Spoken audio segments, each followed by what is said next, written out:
되게 간단하게 오늘 우리 저번에 하이루론에 대해서 했었잖아요. 근데 이제 사실 오늘 할 거 때문에 제가 그때 그냥 개념을 조금 설명했다고 보면 되는데, 오늘 제목은 덴시피케이션 하이루론, 이게 응집이거든요. 그 하이루론이 많아졌을 때 어디에? 사람의 기관에. 그랬을 때 과연 어떤 변화들이 생기냐 라는 뜻인데, 그게 바로 덴시피케이션이다 라고 얘들이 말을 하고 있어요. 즉 우리가 하이루론산이 물하고 결합을 했을 때 근막도 뭐 슬라이딩 잘 일어나고 되게 긍정적인, 피부도 뭐 탱탱해지고 긍정적이다 라고 되게 많이 말을 했었잖아요. 근데 이제 그 긍정적인 부분에서 조금 부정적인 부분, 그걸로 인해서 이제 문제가 생길 수 있는 것들을 이제 한번 볼 거예요. 그래서 보통 보면 이제 세포 수준에서 이제 하이루론산의 중요성은 잘 알려져 있는데, 많은 세포 유형에서 이제 하이루론산을 생성할 수 있다고 해요. 옛날에는 이제 이 하이루론산을 그냥 세포의 기질에서 그저 공간 채우는 역할만 한다고 그렇게 알려져 있었는데, 지금은 이제 조금 더 연구가 많이 돼서 얘네들이 구조적이나 또는 신호 분자로 중요한 역할을 한다고 해요. 그래서 하이루론은 이런 세포들이거든요. 그냥 여기 뭐 세포들 이름 하나하나 다 해요, 그냥. 그래서 이런 세포들 표면 수용체들을 자극해서 유전자 발용 주제의 신호 경로로 작용할 수도 있고요. 그 다음 또 다른 이제 수용체와 이제 저산소증은 이제 하이루론 합성을 자극할 수 있다고 해요.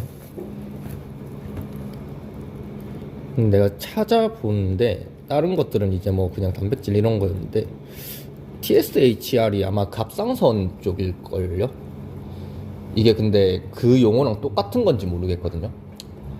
호르몬 그거요? 네. TS 세 글자는 TSH인데, 근데 그 뒤에 R이 붙으면 얘네가 그 수용체 R일 거거든요. 그래서 그건지 아니면 또 다른 용어인지는, 왜냐면 얘네들이 그 풀 글자가 안 나와 있어서 그 네이버에 치면 갑상선밖에 안 나오더라고요. 근데 TS 그 옆에 거 얘는 리오 얘는 모르겠는데, 나 쳐봤었는데. 콜리. 지금 다 얘들이 수용체라서 얘네들이 이제 하이루론을 합성할 수 있다, 자극을. 그래서 보면 하이루론산은 실질적으로 그냥 글리코사미노글리칸이에요. 그래서 얘네들 중에 가장 간단한 구조이고, 얘네들은 이제 음전하를 띠고 고도의 친수성을 가지는데, 예전에 저도 들은 게 한 100배라고 들었었는데, 이번에 논문 보니까 분자 무게의 최대 100배의 물 분자를 보유할 수 있다고 해요. 그래서 하이루론은 물리학적 뿐만 아니라 생리학적이나 병리학적으로도 중요한 역할을 하고, 이게 중요한 게, 이게 고분자량에서는, 그러니까 하이루론산이 점성 네트워크를 만들 수 있는데, 특히 아그리칸 같은 많은 프리테오글리칸과 상호작용하면 거대한 볼륨과 겔 상태를 만든다고 해요. 그러니까 얘네들이 밀도가 좀 많아지면, 갑자기 수가 많아지면서 프리테오글리칸 같은 애들하고 이제 합성을 해버리면 이게 수분이 많아지는 게 아니라 끈적끈적해지는 거예요, 그때부터. 그래서 그쵸.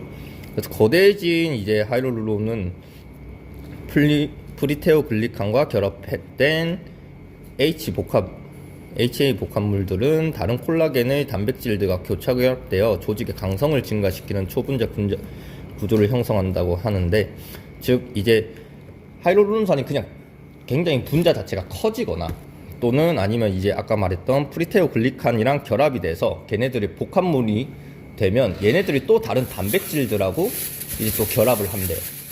그렇게 되면 이제 조직의 강성을 이제 증가시키게 되죠. 단단해지는 거고. 그 다음에 이제 넓은 표면에서 하이루론이 과도하게 축적이 되면 이제 점도를 급격히 증가시킬 수 있고 윤활 특성을 변경할 수 있어요. 그래서 점도가 굉장히 많은 이제 세포의 기질은 운동에 대한 수동 저항을 증가시키고 운동 중 힘 전달을 감소시킬 수 있어서 지속적인 강성을 유발할 수 있고요. 그래서 이러한 현상을 이제 덴시피케이션으로 정의를 했는데, 수분 결합 능력이 감소된 이제 초응집 상태의 하이룰론으로 인한 세포의 기질의 높은 점성 상태. 그러니까 예전에 제가 전에 말했던 덴시피케이션 뭐 단단해진다, 뭐 두꺼워진다 이렇게 설명을 했었는데, 걔네들을 이제 여기서 정의를 내리기에는 이제 그 이유가 세포의 기질의 점성 상태가 굉장히 높아진다. 그래서 하이룰론 축적과 집합 이런 조직 강성 증가의 기전을 나타내고 각 기관에 어떤 영향을 받는지 살펴보기 위해서 이 논문이 있는 거고요. 그럼 이제 각 우리 몸에 있는 기관들에게 하이룰론이 축적이 됐을 때 과연 어떤 안 좋은 점들이 생기는지 한번 볼 건데, 보통 피부에는 이제 몸 전체의 50% 이상의 하이룰론이 존재를 하는데, 이 하이룰론이 바탕질 단백질과 결합을 하게 되면 조직의 강성을 증가시키는 구조가 된대요. 근데 이게 이제 노화된 피부에서 이런 하이룰론 농도가 높고 비정상적으로 많이 축적이 되어 있대요. 그다음 폐 같은 경우에는 블레오마이신이라는 이제 또 다른 게 있었는데, 에 의한 폐 손상의 초기 단계에서 콜라겐과 같은 고밀도 구조의 조에서 나중에 침착을 위한 바탕질을 제공하는 폐포 공간에 HA가 상당히 이제 축적이 된다고 해요. 무슨 뜻이냐면, 원래는 이 하이룰론이 있어야 되는 곳이 아닌데 얘네가 거기에 축적이 되면서 이제 이 폐 손상 초기 단계, 요거 블리오마이신에 의한 폐 손상 초기 단계에 이렇게 된대요. 그 다음에 폐에 또 문제가 생기는 건 간질 질환, 그 다음 외인성 폐염, 그다음 특발성 폐 섬유증, 성인 호흡 곤란 증후군에서도 이제 폐를 보면 이 하이룰론 농도가 굉장히 증가되어 있었고, 이제 높아진 하이룰론은 폐 섬유증과 관련된 폐 고혈압을 조절하는 병리적 과정이고, 이 하이룰론 합성을 이제 억제해서 치료가 될 수 있다고 연구가 나타나고 있대요. 그럼 간에는 보통 이제 섬유화된 간에서는 정상적인 간보다 최대 8배 높은 세포의 기질 양이 발견된다고 해요. 그래서 이제 이 하이룰론에 얼마나 있냐에 따라서 이게 섬유화된 간인지 좋은 건강한 간인지를 알 수 있다고 하고, 만성염증이 있는 간에서는 하이룰론 합성이 굉장히 증가된대요. 근데 이 간이 또 하이룰론 분해를 하는 중요한 기관이라고 해요. 일단 신장, 이제 정상적인 신장에서는 하이룰론이 굉장히 적게 발현이 되는데, 약간 진행성 신장 질환 중에 피질 간질에 축적이 되고, 이 하이룰론 농도가 증가가 되면 단핵구의 간질 공간으로 유도를 촉진하여 간질 염증을 강화를 시킨다 해요. 이게 단핵구가 백혈구 중에 몇 프로 안 되는 이제 애들이거든요. 걔네들하고 이제 결합이 되거나 얘네들이 이제 간질 염증을 강화시킬 수 있도록 이제 많이 하는 거죠. 그럼 흉터에서는 이제 회복 과정에서 흉터 생성되기 전에 하이룰론이 먼저 많이 축적이 된대요. 그러고 나서 흉터가 생성이 된대요. 중요한 거는 이제 우리 근육, 실질적으로 이제 이 하이룰론나는 근막 내 또는 주변 근막 그리고 근막 외부에서 근육 섬유들이 움직일 때 슬라이딩을 돕기 위해 윤활제로 작용을 많이 하는데, 이제 만약에 우리가 깁스 같은 거나 이런 걸로 인해서 관절을 고정을 많이 시켜 놓으면 골격 근육 내에 하이룰론난이 축적이 굉장히 많이 된대요. 이렇게 되면 얘들이 슬라이딩이 잘 일어나는 게 아니라 점점 덴시피케이션, 점점 이제 못 움직이게 되는 거겠죠. 그 다음에 뇌졸중 이후에는 이제 근육에서 대사 경로가 활성화되어서 근육 손상과 위축을 촉진하고, 이는 근육 섬유에 비해 ECM, 세포의 기질 부피를 증가를 야기를 시키고요. 세포의 기질 내에 하이룰론 축적이 유체의 점도를 증가시켜서 근육 섬유 간의 미끄러짐 부족, 그다음 힘 전달 감소, 그 결과로 시도된 움직임 중 증가된 저항 또는 강성을 일으킬 수 있다고 해요. 그러니까 결국 하이로루론이 많아지면 그 안에 이제 세포의 기질이 점점 늘어난다는 소리인데, 얘네들이 많아지면 이제 뭐 힘 전달도 감소가 될 수가 있고, 그 다음에 뭐 근막들이 잘 안 미끌러지니까 근막의 문제도 생길 수 있고 그렇게 된다고 해요. 그래서 근육의 구조 및 기능에 대한 변형, 즉 구축은 세포의 기질 하이로루론의 가다 함량에 기인하여 이후 콜라겐으로 대체되어 근육 내 주변 근육의 두께가 영구적으로 증가하는 걸 수도 있다라고 하는데, 이게 무슨 뜻이냐면, 이제 우리가 이거는 근막에서 문제가 만약에 생겼을 때 점점 걔네가 두꺼워지면 근육들이 두꺼워지는 게 아니라 그 안에 있는 세포의 기질, 걔네들이 점점 이제 하이로루론이 점점 많아지니까 그것 때문에 이제 이 두께가 두꺼워질 수 있다라고 말하는 거예요. 그래서 보통 보면, 이거는 또 다른 논문인데, 얘네들이 요 사이에 하이로루론이랑 얘네들이 그냥 이렇게 굉장히 매끄럽게 다 연결이 되어 있어야 돼요, 세포의 기질 내에서. 근데 이제 문제가 생기면 이렇게 엉켜버리거든요. 이러면서 점점 이제 뭐 근막이나 이런 곳에서 문제가 생기는 거예요.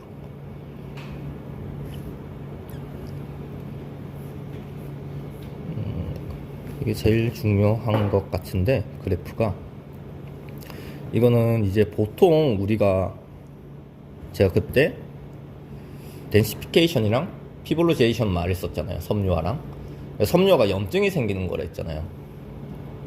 근데 여기서 주장하는 거는 보통 이제 정상적인 사람이 이 덴시피케이션이 먼저 온 다음에 섬유화가 온다고 해요. 근데 여기서 보면 이 첫 번째, 이게 중재거든요, 중재. 첫 번째 질병 중재인데, 요 라인, 덴시피케이션이 되기 직전, 이제 세포의 기질들이 더 많아지기 직전에 요때부터 재활을 들어가야 된다라고 말해요.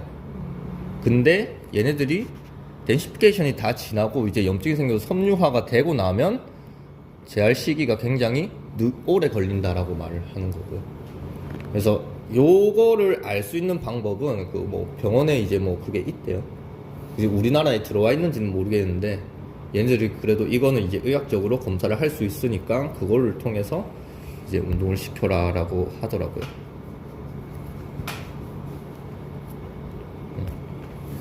끝인데?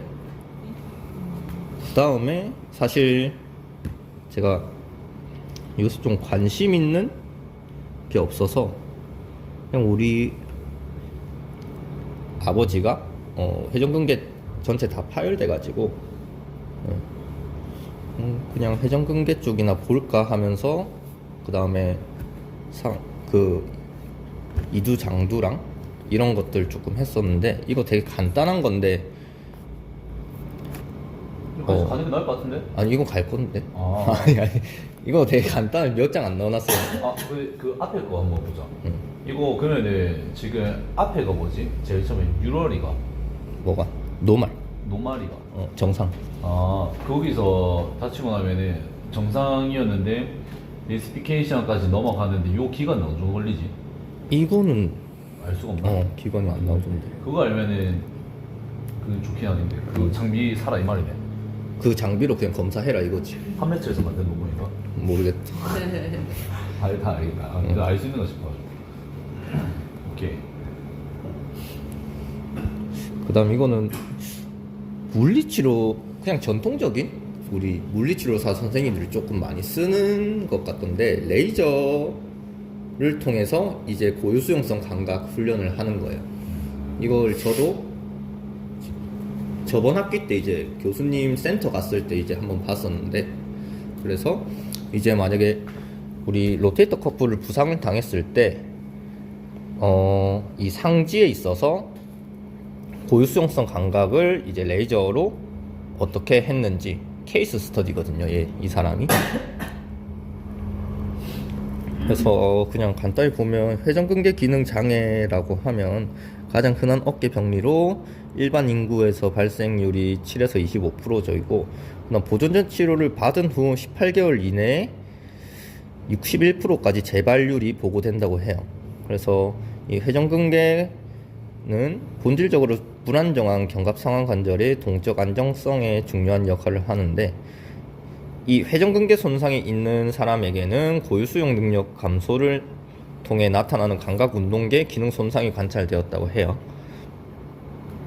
그래서 이 사람들은 레이저를 통해 상지 고유수용성 감각 트레이닝을 진행했다고 하고, 케이스 스터디 2명이라서 한 명은 여자고 한 명은 남자인데 둘 다 이제 이 회전근개 기능 장애로 판단이 되었고, 그 다음에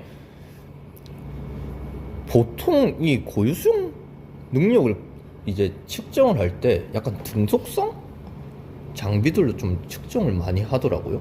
이유는 모르겠는데 내가 지금 이 고유수용성 감각에 대한 논문들을 조금 많이 보니까 대부분 등속성 그런 걸로 측정을 많이 하더라고요. 그래서 이게 조금 신뢰가 될 수 있나, 아니면 그거에 왜 그걸로 하는지에 대해서는 잘 모르겠지만, 그거이지 않을까? 등속성은 속도를 정해가지고 힘의 방해주고 힘의 방해주고 이렇게 준다 이거. 그러면 힘의 방향이 A로 들어갔다가 그러면 리버스 A로 다시 가잖아. 예를 들어서 A 왔다가 리버스 A 줄 때 거기에 반응을 해야 된다 이거. 그러면 리버스 A로 가는 시점과 그 내가 힘을 주는 시점의 거리가 멀어질수록 그 짧은 거기서 시간이 증명이 이제 반응이 느리 나는 거니까 그거 때문에 볼 수도 있겠네. 약간 이 느낌. 왼쪽 오른쪽. 그거다. 근데 사이렉스 기구는 알아서 이게 힘이랑 속도를 정해주니까 그거 때문일 것 같은데. 이거는 내 핏이야. 그래서 이거는 되게 간단해요. 그냥 이게 레이저를 어떻게 하냐면 그냥 레이저를 여기 달거든요. 손에 달고 그 관역을 놔둬요. 표적. 그리고 그냥 이렇게 올리는 거예요. 이제 110도 정도 플렉션 시킨다 하는데 이렇게 올려서 이제 인지를 시켜요. 여기 중앙에 이렇게 들어와야 된다 하고, 이제 눈을 감고 방금 했던 것까지 이제 올려봐라 했을 때 어떻게 하냐 이거거든요. 근데 이거를 진짜 쓰더라고요. 이게 무릎에도 있고 목이 제일 많이 썼다. 그런 곳에도 되게 많아요. 그래서 무릎 같은 경우는 이제 발구스 되는 사람들 이제 거울 찍어가지고 이제 발구스 안 되게 이제 계속 인지시키고 그렇게 하더라고요. 그렇게 했을 때 그냥 전체적으로 좋아졌다고 하는데, 이게 조금 주관적인, 환자가 느끼기에 굉장히 좋아졌다고 많이 나와요.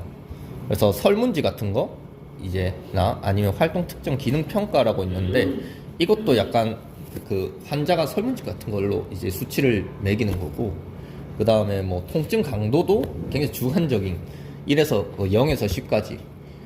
그 다음에 대신 이제 우리 글레논 휴머럴 플렉션 가동 범위가 얘는 좀 많이 늘어났다 라고 하더라고요. 그래서 근데 여기서 조금 제한점은 뭐냐면, 얘네들이 사실 이렇게 할 거면 고유수용성 감각 트레이닝만 이렇게 4주 동안 내도록 해야 됐는데, 그것만 한 게 아니라 그냥 직접적인 이제 도수 치료나 이런 것도 좀 들어갔다 해서 그렇게 사실 뭐 신뢰가 있는지는 잘 모르겠어요.